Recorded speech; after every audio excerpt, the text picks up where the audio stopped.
Hello বন্ধুরা, আজকে আমি সম্পূর্ণ ঘরোয়া পদ্ধতিতে পিৎজা বানাচ্ছি। তো চলো শুরু করা যাক। কিভাবে বানাচ্ছি সেটা আমি দেখে নেব। এটা হচ্ছে ময়দা, এর মধ্যে নুন দিয়েছি, তেল দিয়েছি এবং সাথে দিয়েছি দই, সেটাও ঘরে পাতা। ঠিক আছে, ঘরে পাতা দই দিয়ে এবং সাথে একটু ইস্ট, তেল, নুন, দই, ইস্ট দিয়ে এটা ময়দাটা আমি পুরো মাখছি।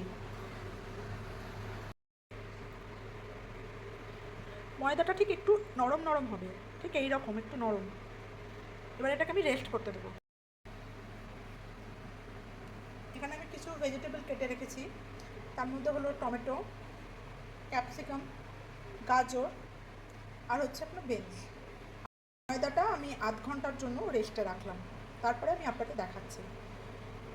সসটা তৈরি করতে হবে। সস আমি আলাদা দিই, কিন্তু আজকে আমার তো যেটা বলছিলাম তখন, আমার বাড়িতে সবসময়ই আমি টমেটো পিউরি বানিয়ে রাখি, কিন্তু আজকে এমন অবস্থা আমার টমেটো পিউরি বানানো নেই। তো আমাকে এখন বাইরের টমেটো পিউরি দিয়েই কাজ চালাতে হবে। তো দেখে নেওয়া যাক আমি টমেটো পিউরিটা কীভাবে বানাচ্ছি। তার জন্য আমি নিচ্ছি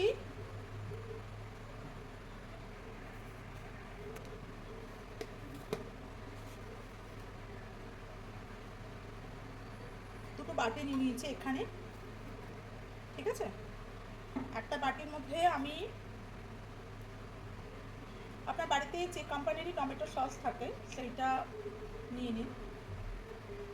অ্যাকচুয়ালি বানানো থাকলে কীভাবে বলুন তো, তাহলে ফটাফট ওটা আপনি ইউজ করতে পারবেন। ঠিক আছে, এটা আমি দিলাম রেড চিলি সস। আগে তো দিলাম আমি tomato sauce, red chilli sauce দিলাম।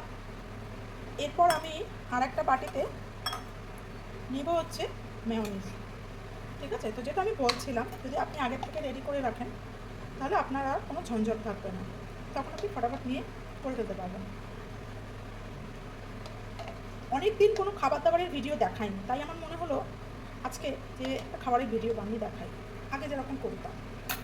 তো এই যে রান্না, ময়দা মেখে তার প্রসেস করে এবার টমেটো পিউরি করা, সত্যি বলতে এত তো ভালো রান্না করতে জানতাম না।